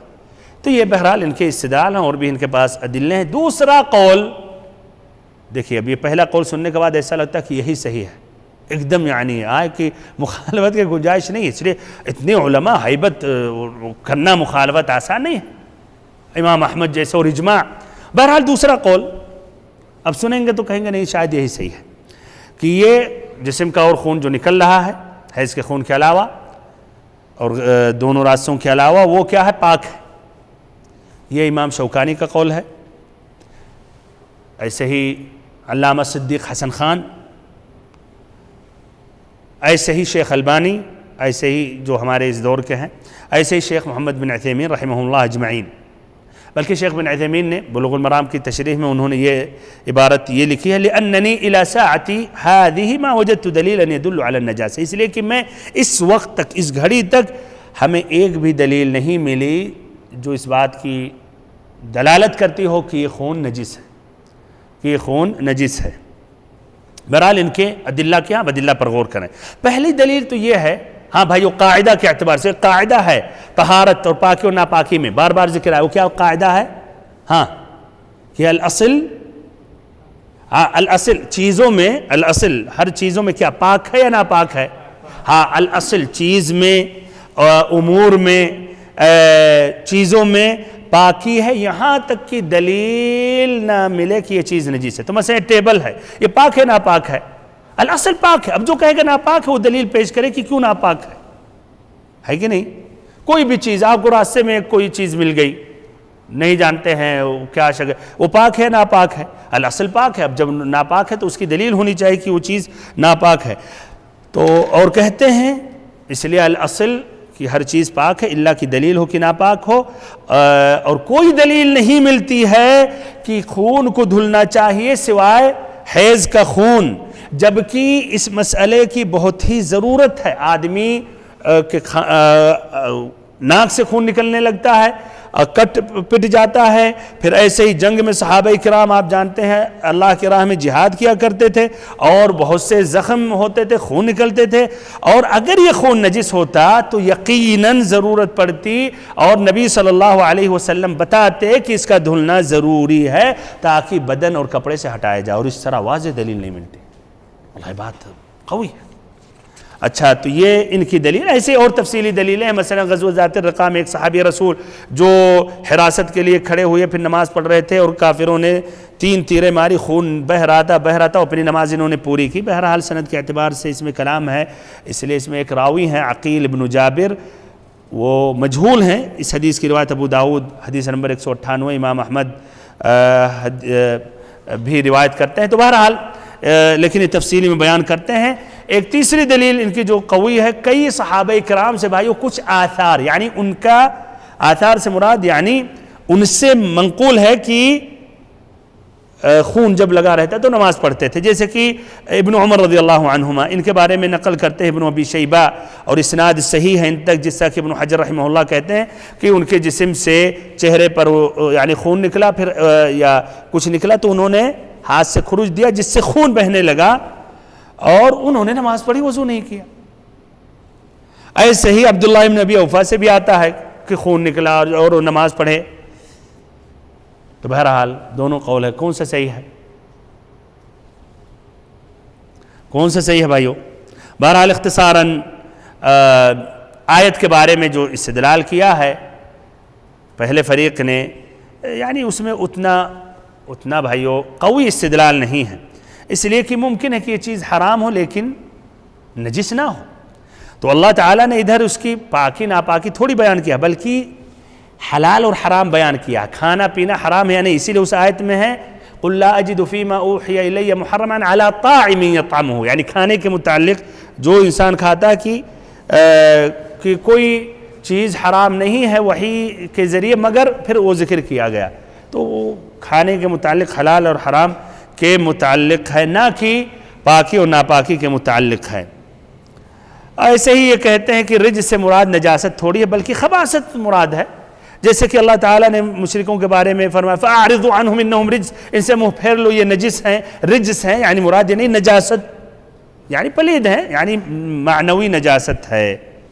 بہرحال بھائیو یہ دونوں قول اپنے جگہ اس میں قوت ہے. پہلے قول جس طرح کی جماہیر اہل علم ائمہ ہیں اور یہ اجماع نقل کرتے ہیں، اور دوسرے قول میں حقیقت میں دلیل کے اعتبار سے زیادہ قوت ہے. اسی لیے واللہ اعلم آدمی کو کوشش کرنی چاہیے کہ خون سے یعنی دھل لے اور ایسے ہی اپنے کپڑے کو صاف کر لے. اس میں زیادہ احتیاط ہے اور اس میں شبہات سے بچنا ہوا، الا کہ بھائیو معمولی ہے جیسا آتا ہے تو اس میں کوئی حرج نہیں ہے، یا اگر مشقت ہے جو آدمی کا خون برابر بہہ رہا ہے تو اس میں بھی اس لیے کہ مشقت ہے تو اس کے لیے یہ چھوٹ ہے. اور جو صحابہ کرام کا جو آتا ہے آثار اس سے مراد یعنی کم خون میں. تو بہرحال یہ زیادہ بھائیو احوط یہی قول ہے، اور دونوں قول اپنی جگہ بھائیو اس میں قوت ہے جس طرح کی واضح کیا گیا. لیکن واللہ اعلم پہلے قول کو لینا زیادہ بہتر ہے، زیادہ اس میں احتیاط ہے. پانچواں مسئلہ یہ ہے کہ نبی صلی اللہ علیہ وسلم نے اس حدیث میں کہا ثم تقرصه بالماء، کہ پھر اس کے بعد کیا پانی سے مل لے، دھل لے، ہے کہ نہیں؟ کچھ اہل علم نے جو بالماء کا لفظ آیا اس سے کہتے ہیں کہ پانی ضروری ہے نجاست کو زائل کرنے کے لیے. تو کیا رائے ہے؟ اگر ایک نے پانی نہیں استعمال کیا، مثلا خل سرکہ لے آیا، سرکہ سے صاف کر دیا، یا مثلا ماء الورد آتا ہے گلاب کا پانی مثلا اس سے کر دیا، یا آج جو نئے کئی ہیں وہ سب پورا رنگ کلر بو سب کچھ ہٹا دے گا بلکہ جسم پہ پڑے گا آپ کا جسم جلا دے گا، ایسے پاور کیمیکل چیزیں ہیں. تو کیا ان چیزوں سے پاک ہو گیا؟ نہیں. ہاں پانی کا ہونا ضروری ہے، ہاں اس لیے کہ حدیث میں بالماء آیا ثم تقرصه بالماء. چلیے اب اس طرح یہ واضح کیا جا رہا کہ اس مسئلے میں دو قول ہے. پہلا قول یہ ہے کہ پانی کا ہونا ضروری ہے، پانی سے نجاست کو زائل کرنا ضروری ہے، اس لیے کہ حدیث میں ثم تقرصه بالماء، اور اس طرح پانی کے جگہ پر اور جو سوائل ہیں، سائل چیزیں ہیں، جیسے سرکہ ذکر کیا میں نے، یا اور جو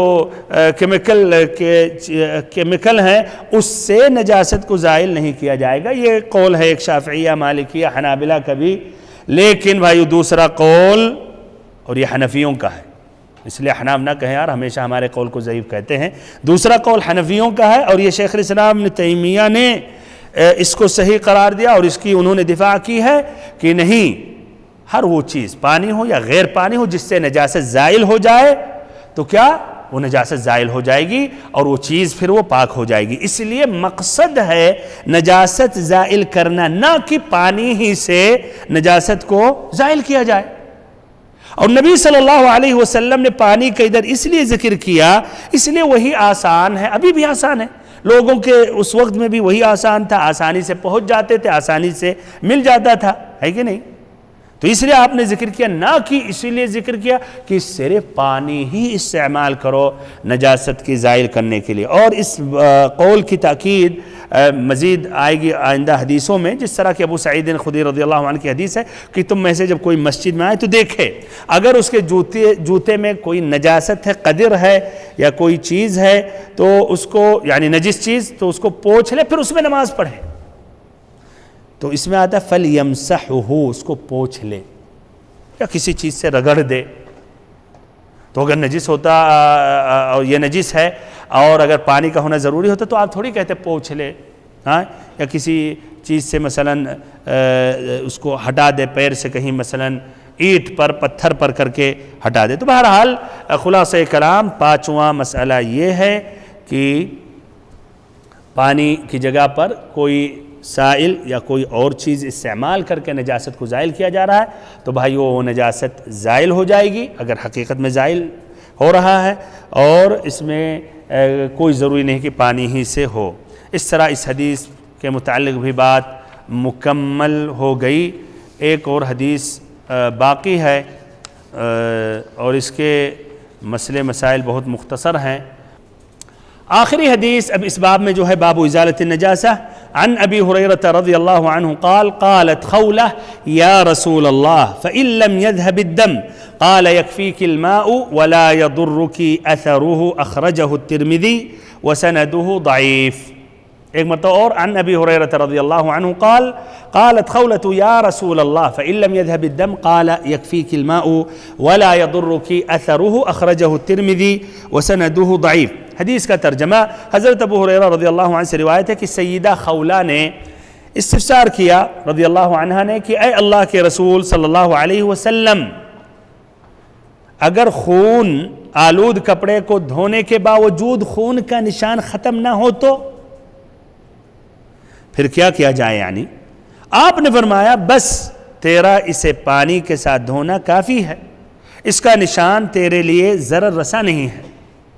اللہ اکبر، یہ حدیث گویا پچھلے حدیث کی تکمیل ہو رہی ہے کہ اس پر آپ نے عمل کیا سب کچھ، لیکن تب بھی کچھ نشان باقی ہے۔ اور یہ سابقہ درس میں ایک بھائی نے سوال کیا تھا یہ کہ نشان باقی ہو تو کیا آپ صلی اللہ علیہ وسلم نے کہا کہ اگر نشان باقی ہے، یعنی ہلکا سے لال وہ دکھ رہا ہے، کوئی حرج نہیں ہے، جب اس کا جرم و حجم ختم ہو گیا تو اس سے کوئی ضرر نہیں ہے۔ ابن حجر رحمہ اللہ کہتے ہیں اس حدیث کی روایت کس نے کی ہے؟ امام ترمذی نے کیا ہے، اور اس کی سند ضعیف ہے، اس کی سند ضعیف ہے۔ حدیث کے راوی ان کا ذکر پہلے حدیث میں ہو گئی تفصیل کے ساتھ یا کچھ تفصیل کے ساتھ۔ آگے بڑھتے ہیں اس حدیث کی تخریج۔ اس حدیث کی روایت کس نے کی ہے بھائیو؟ کس نے کی ہے؟ الترمذی نے۔ اچھا، یہ ابن حجر کہتے ہیں ترمذی نے روایت کی ہے، لیکن کیا حقیقت میں امام ترمذی نے روایت کی ہے؟ صحیح جو مسئلہ ہے یہ امام ابن حجر رحمہ اللہ سے وہم ہو گیا ہے، الترمذی نے نئی روایت کی ہے، الترمذی میں غیر موجود ہے، تو ان سے وہم ہو گیا۔ اللہ اکبر، جتنا بھی بڑا امام ہو جائے وہ غلطی کا بھائیو امکان ہے۔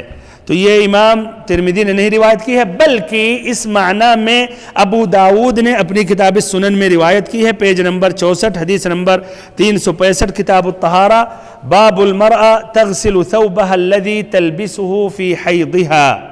اور امام احمد نے اپنی المسند میں مجلد 14 پیج نمبر 503 حدیث نمبر 8939، دونوں حضرات ابو داؤد امام احمد اس طریق سے قتیبہ ابن سعید سے جو ابن لہیعہ سے روایت کرتے ہیں، جو یزید ابن ابی حبیب سے روایت کرتے ہیں، جو عیسیٰ ابن طلحہ سے روایت کرتے ہیں، جو ابو ہریرہ رضی اللہ عنہ سے، ایسے البیہقی روایت کرتے ہیں سنن الکبریٰ میں مجلد 2 پیج نمبر 408، دو طریقوں سے عثمان بن صالح سے اور عبداللہ بن وہب سے، دونوں ابن لہیعہ سے روایت کرتے ہیں، جو یزید ابن ابی حبیب سے روایت کرتے ہیں، جو عیسیٰ ابن طلحہ جو ابو ہریرہ رضی اللہ عنہ سے کرتے ہیں۔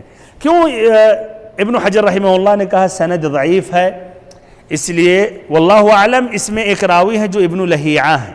ابن لہیعہ کے بارے میں محدثین کے بہت ہی اقوال ہیں، یہ الگ ہی ایک موضوع ہے، الگ سے اس میں رسالے مقالے لکھے گئے ہیں، ابھی بھی لکھے جاتے ہیں۔ کچھ کہتے ہیں مطلقاً ضعیف ہیں، کچھ کہتے ہیں اور ضعیف ہونے کی وجہ اس لیے ان کے اندر مدلس تھے، تدلیس یہ بھی مصطلح الحدیث میں آئے گا، اور ایک یہ ہے کہ یہ مختلط ہو گئے تھے، اس لیے جو اعتماد کرتے تھے کتابوں پر اور ان کی کتابیں جل گئی تھیں، یعنی ان کی لائبریری جل گئی تھی، پھر جل گئی تھی تو وہ اصل جس کے طرف اعتماد کرتے تھے وہ سب کچھ غائب ہو گیا تھا، اسی لیے وہ قابل اعتماد نہیں ہیں۔ کچھ کہتے ہیں اگر ان سے 3 عبادلہ عبداللہ ابن وہب، عبداللہ ابن المبارک، عبداللہ ابن یزید المقری اگر روایت کرے تو وہ معقول ہے۔ بہرحال اتنی لمبی اس کے اندر بحث ہے، لیکن واللہ عالم ابن لہیعہ ضعیف ہے، اس طرح ان کی یہ حدیث ضعیف ہے۔ کچھ اہل علم نے جیسے شیخ البانی رحمہ اللہ نے، کچھ ایسے محققین انہوں نے کہا نہیں، اس لیے کہ ابن لہیعہ سے یہاں روایت کر رہے ہیں عبداللہ ابن وہب، اور عبداللہ ابن وہب اگر روایت کر رہے ہیں تو یہ یعنی جلنے سے پہلے کی بات ہے، انہوں نے روایت کر لی تھی، اس لیے ان پر اعتماد کیا جا سکتا ہے، اسی لیے انہوں نے حسن قرار دے دیا اور صحیح قرار دے دیا، اور اس طرح آگے انہوں نے بڑھا دیا۔ بہرحال لیکن اس موضوع میں اور بھی بھائیوں حدیثیں ہیں، تو خلاصہ کلام اس پر عمل کیا جا سکتا ہے، اس پہ عمل کیا جا سکتا ہے، یہ بہت ہی اختصار کے ساتھ۔ ابھی حدیث جو ابو داؤد میں ہے وہ مکمل ذرا بیان کر رہا ہوں۔ ابو ہریرہ رضی اللہ عنہ کہتے ہیں خولہ بنت یسار، ادھر واضح ہو گیا اب کیا نام ہے خولہ کا مکمل، خولہ بنت یسار آئی ہے نبی صلی اللہ علیہ وسلم کے پاس، پھر انہوں نے کہا اللہ کے رسول صلی اللہ علیہ وسلم انہ لیس لی الا ثوب واحد، ہمارے پاس صرف ایک کپڑا ہے۔ اللہ اکبر، دیکھیں صحابہ رسول، ایک کپڑا ہے بیچارے، اسی لیے اور ان کا سوال یہ اب یہ نہیں ہے کہ ہمارے پاس ایک ہے، اللہ کے نبی صدقہ یا اس سے ایک اور دے دیں آپ، نہیں، شرعی مسئلہ کھٹک رہا کہ اب وہ اسی میں حیض کا خون بھی لگ جاتا ہے، نماز کا صفائی کا نشانی، اللہ اکبر، یہ انہیں آخرت کی فکر ہے، سبحان اللہ۔ اور ہم لوگ کی عورتوں کی ناشکری دیکھیں، کہتے ہیں عورتوں کا مشکل یہ ہے کہ الماری کھولتی ہیں ایک نیا کپڑا لٹکانے کے لیے تو جگہ نہیں ملتی ہے، پھر جب پہننے کے لیے الماری کھولتی ہیں تو کوئی کپڑا نہیں ملتا ہے، دونوں وقت مصیبت میں، کپڑا بڑھانے میں مشکل اور پہننے کے وقت بھی مشکل، اللہ المستعان۔ تو بہرحال کہ انہ لیس لی الا ثوب واحد، اللہ کے نبی ہمارے پاس صرف ایک ہی کپڑا ہے اور اسی میں حیض کا خون بھی آ جاتا ہے، فکیف اصنع، حیض کا خون بھی آتا ہے اس وقت میں پہنی رہتی ہوں، اور ظاہر بات ہے کچھ نہ کچھ لگ ہی جائے گا، خاصتاً اس وقت کی عورتیں بھائیوں، آج کے عورتوں کی طرح نہیں ماشاءاللہ آئے کی جو وسائل ہیں۔ بہرحال تو آپ نے کہا اذا طہرت فاغسلیہ، کہ جب پاک ہو جاؤ تو اس کو دھل لو کپڑے کو، ثم صلی فیہ، پھر اس میں نماز پڑھو۔ تو اس پر کہا فقالت فإن لم يخرج الدم، کہ اس کپڑے سے اگر خون نہ نکلے، ادھر دیکھیں اس معنی میں فإن لم يذهب الدم، لم يخرج الدم، اگر خون نہیں نکلے تو آپ نے کہا یکفی کی غسل الدم ولا یضرک اثرہ، کہ تمہارے لیے کافی ہے کہ خون کو دھل دو اور اس کا جو اثر نشان باقی ہے اس کا تمہارے لیے کوئی مشکل نہیں ہے، کوئی ضرر رسا نہیں ہے۔ یہ حدیث کا یہ بھائیو ابو داؤد میں جو مکمل الفاظ تھا اس کا میں نے ذکر کیا۔ اچھا، اب حدیث میں جو کچھ الفاظ ہیں اس کی وضاحت۔ قالت خولہ، خولہ یہ کون ہے؟ ابھی ابو داؤد کی روایت سے واضح ہوا کون ہے؟ خولہ بنت یسار، اور جس طرح ابو داؤد کی روایت میں ابن عبد البر نے بھی الاستیعاب میں یہی ذکر کیا۔ تو یہ خولہ کہتی ہیں اے اللہ کے رسول صلی اللہ علیہ وسلم فإن لم يذهب الدم، ادھر مراد خون نہیں گیا، اصل خون یعنی پورا وہ اس کا جرم نہیں گیا، یا نشان مراد ہے، یعنی لون الدم، اس کے بعد یعنی اس کو کھرچنے کے بعد دھلنے کے بعد نشان نہیں گئے، یہ مراد ہے، نہ کہ پورا خون باقی رہا. ہاں تو آپ نے کیا کہا؟ یکفی کلمہ، تمہارے لیے پانی کاف ہے، ولا یضرک اثرہ، اور تمہارے لیے کوئی ضرر رسا نہیں ہے کہ اس کی نشان باقی رہے. اثر سے اثر کہتے ہیں نشان کو، اور وہ جو کوئی چیز کا جو باقی ہوتا ہے آخری حصہ ہوتا ہے. ادھر مراد یعنی خون کا کلر اگر باقی ہے دھلنے کے بعد، تو یہ خون کا یعنی وہ جو لال دکھ رہا ہلکا سے دھلنے کے بعد ہٹانے کے بعد، تو اس پہ کوئی مشکل نہیں ہے. لیکن اگر بھائی اس کا کچھ حصہ باقی ہے، خون کا حصہ باقی ہے، تو کیا رہا ہے؟ ہاں تو دھلنا ضروری ہے. ادھر مراد نشانی.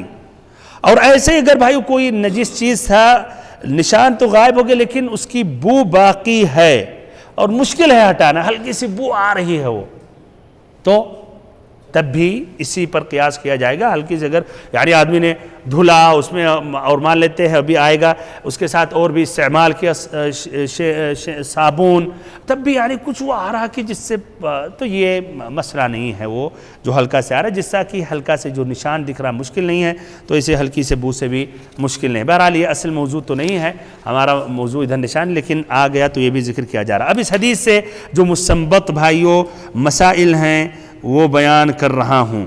پہلا مسئلہ، ہاں جو ایک دم واضح ہو، کیا ہے بھائیو پہلا مسئلہ اس حدیث سے؟ دھلنے کے بعد تو وہ اس سے کوئی مشکل نہیں ہے، وہ پاک ہے، اس میں عورت نماز پڑھ سکتی. بالکل. تو پہلا مسئلہ یہ ہے کہ اگر حیض کے کپڑے وہ دھلے گئے اور وہ بھی ملنے کے بعد، اس کے بعد بھی ہلکا سے اس کا نشان یا کلر وہ رنگ یعنی لال باقی رہا تو کوئی مشکل نہیں. اس لیے کہ نبی صلی اللہ علیہ وسلم نے کیا کہا؟ کہاں ہے بھائیو وہ جس لفظ سے یہ مفہوم لیا جا رہا ہے؟ وَلَا يَضُرُّكِ اثرہ. ہاں وَلَا يَضُرُّكِ اثرہ، کہ اس کے جو رنگ ہے اس سے کوئی ضرر پہنچنے والا نہیں. پھر بھائیو قاعدہ ہے اسلام میں، فَاتَّقُوا اللَّهَ مَا اسْتَطَعْتُمْ، کہ اللہ تعالیٰ کا تقوی اختیار کرو جہاں تک تم سے ہو سکے، قدر استطاعت. یہ قاعدہ ہے، آدمی استطاعت جتنا ہو سکتا ہے اس سے اتنا کرے. نماز کھڑے ہو کر نہیں بیٹھ سکتا ہے، اس کے پیروں میں درد ہے اور اس سے درد بڑھ جائے گا، تو اب اس کے بعد ہے بیٹھ کے وہ پڑھ لے. لیکن کھڑا ہو سکتا، کھڑا ہوگا لیکن سجود اور رکوع کے لیے مثلا بیٹھ جائے، یہ بھی نہیں کر سکتا. فاتقوا اللہ ما استطعتم، یہ نہیں کہ اب یہ نہیں ہے تو خلاص یا تو ایک دم سفید یا تو کالا، نہیں ایسا نہیں ہے. نہیں کھڑے ہو کے پڑھ سکتا تو خلاص نماز ہی چھوڑ دے، ایسا نہیں. اور اس میں بھی ہلکا سے نشانی باقی نہیں تو اس کو پھر سے دھلے، 7 مرتبہ دھلے، جہاں ایسا نہیں ہے. لا یکلف اللہ نفسا الا وسعها. اچھا، اور اس لیے کہ بھائیو جو عین النجاسہ ہے وہ تو زائل ہو گیا، اصل وہی ہے، اور اس کا جو یہ کلر ہے اس سے فرق نہیں پڑنے والا ہے. دوسرا بھائیو مسئلہ یہ ہے، اس حدیث کے ظاہری الفاظ سے یہ واضح ہوتا ہے کہ صرف پانی سے دھل لینا کافی ہے. طبعاً اس کو کھرچنے کے بعد ہٹانے کے بعد دھلنا کافی ہے، اور پانی کے علاوہ کسی اور چیز کی ضرورت نہیں ہے. جیسے ہمارے دور میں جیسے صابن ہوا تو کیا رہا ہے؟ سرف صابن تو کیا رہا ہے؟ صحیح ہے یا کچھ استعمال کرنا چاہیے؟ بھائیو ایک حدیث میں ام قیس بنت محصن میں آتا ہے، انہوں نے نبی صلی اللہ علیہ وسلم سے سوال کیا حیض کے خون کے بارے میں جو کپڑے پہ لگ جاتا، تو آپ صلی اللہ علیہ وسلم نے کہا حکی، وہی بتایا کہ اس کو کھرچ دیا جائے. پھر آپ نے کہا وَغْسِلِيهِ بِمَاءٍ وَسِدْرٍ، کہ اس کو پانی اور ایسے ہی بیری کے پتے سے دھلا جائے. تو اس سے یہ استنباط کیا جا سکتا ہے کہ پانی کے ساتھ اور بھی بھائیو یہ صرف کو استعمال کر لینا چاہیے، صابن کو استعمال کر لینا چاہیے، یا اور بھی جو پاکی میں استعمال کیا جاتا ہے. اور حدیث کے روشنی میں اگرچہ اس حدیث میں یہ ہے کہ پانی کافی ہے، لیکن وہ اگر کیا جائے تو وہ کم سے کم یہ کہا جائے گا کہ بہتر ہے اگر واجب نہ کہا جائے. تیسرا مسئلہ یہ ہے کہ سبحان اللہ، دیکھیں ایک عورت کا، اور یہ اس حدیث سے بھی، سابقہ حدیث سے بھی اس مسئلے کو استنباط کر سکتے ہیں. اس لیے سابقہ حدیث میں آتا ہے کہ ایک عورت آئی، اس نے پوچھا، ہے کہ نہیں؟ اور اس میں خود ڈائریکٹ خولہ بنت یسار نے پوچھا. خولہ بنت یسار اتنی مشہور نہیں ہے، لیکن سبحان اللہ آپ اتنا تو جان سکتے ہیں کہ ان کے اندر کتنا تقوی پرہیزگاری تھی. اللہ کا خوف تھا، نماز کا مسئلہ اس کی کتنی اہمیت تھی، نشان کی وجہ سے یعنی بہت سے عورتیں اس میں شرمائیں گی، نہیں پوچھیں گی، اپنے سے اجتہاد کر کے کر بیٹھیں گی، لیکن ان سے یہ نہیں رہا، یہ صرف دین کا مسئلہ ہے، قبول نہ قبول کا، تو خود آ کے انہوں نے پوچھا ہے کہ نہیں. اس طرح بھی آپ اس طرح اندازہ لگائیں کہ اور صحابہ کرام فی الجملہ سب اللہ والے متقی پرہیزگار تھے، صحابہ اور صحابیات. اسی لیے اہل سنت والجماعت کا یہی منہج ہے کہ تمام صحابہ کرام یہ اہل عدالت ہیں، سب ثقہ ہیں، سب قابل اعتماد ہیں، سب سچے ہیں، سب دیندار ہیں. نام نہیں پتہ، اگر وہ حدیث صحابی ہیں ان کی حدیث لینا مقبول ہے، جبکہ صحابی کے علاوہ تابعی ہوں جو بھی، اگر نام نہیں معلوم ہے تو مجہول کہے جائیں گے اور وہ حدیث مقبول نہیں ہے. تو بہرحال تو اس سے یہ فائدہ مستنبط ہے کہ جائز ہے کہ ایک عورت ڈائریکٹ فتویٰ پوچھے عالم سے، بلکہ ڈائریکٹ یعنی عورتوں کے متعلق اگر سوال کر رہی ہے اہل علم سے، ڈائریکٹ یعنی مشافہتاً کر رہی ہے آمنے سامنے، طبعا لیکن حجاب میں ہوگی، اس میں کوئی حرج نہیں ہے. اور ایسے اس کا آواز آدمیوں کو سننے کے لیے یعنی اگر ضرورت ہے تو اس میں بھی یہ جائز ہے. اس کا آواز یعنی یہ نہیں ہے اس کا شمار عورہ میں ہوتا ہے جس کو اس کو چھپانا چاہیے، مثلا اگر اس میں تصنع نہیں ہے، نرمی نہیں ہے، جس میں فتنے کا سبب نہیں ہے. اور ایسے ہی یہ بھی جائز ہے کہ ایک عورت سوال کرے ایسے سوالات جس سے غالباً یعنی لوگ شرم کرتے ہیں اور اس کے بارے میں سوال نہیں کرتے، وہ ذکر نہیں کرنا چاہتے ہیں. اور ایسے ہی واضح طور پر ایسے سوالات کر سکتے ہیں جو لوگ اس کو مثلا مستقذر سمجھتے ہیں، اس کو یعنی برا مانتے ہیں، اس کو نجس مانتے ہیں، اس میں کوئی حرج نہیں ہے. اس طرح بھائیو اس حدیث کا یہ بات مکمل ہو گیا. امام صنعانی رحمہ اللہ سبل السلام میں اس میں کہتے ہیں اس طرح اس باب میں نجاسات کے متعلق خمر پر حدیثیں آ گئیں، پالتو جانوروں کے متعلق، ایسے منی کے متعلق، ایسے چھوٹے بچے اور بچی کے پیشاب کے متعلق، حیض کے خون کے بارے میں. کہتے ہیں امام صنعانی رحمہ اللہ کہ اگر اعرابی نے جو مسجد میں پیشاب کیا تھا یہ بھی ذکر کر دیتے، اور ایسے ہی چمڑی کے دباغ کے بارے میں دباغت کرنے کے، تو یہ زیادہ بہتر ہوتا. بہرحال اس طرح یہ حدیث کی بات مکمل ہو گئی، ساتھ ساتھ باب بھی مکمل ہو گیا. اگرچہ کچھ اور فائدے میں ادھر لے کر آیا تھا ذکر کرنے کے لیے نجاست کے متعلق، لیکن اتنی بھی ضرورت اس کی نہیں ہے. تو اللہ رب العزت نے اگر چاہا تو آئندہ درس باذن اللہ عز و جل چوتھا جو باب ہے اس کتاب الطہارہ میں وہ ذکر کیا جائے گا، باب الوضوء. اللہ رب العزت ہم سبھی کو مزید علم نافع عطا کرے اور ہم سبھی کو صراط مستقیم پر چلائے. وصلی اللہ وسلم وبارک ونعم علی عبدک ورسولک محمد.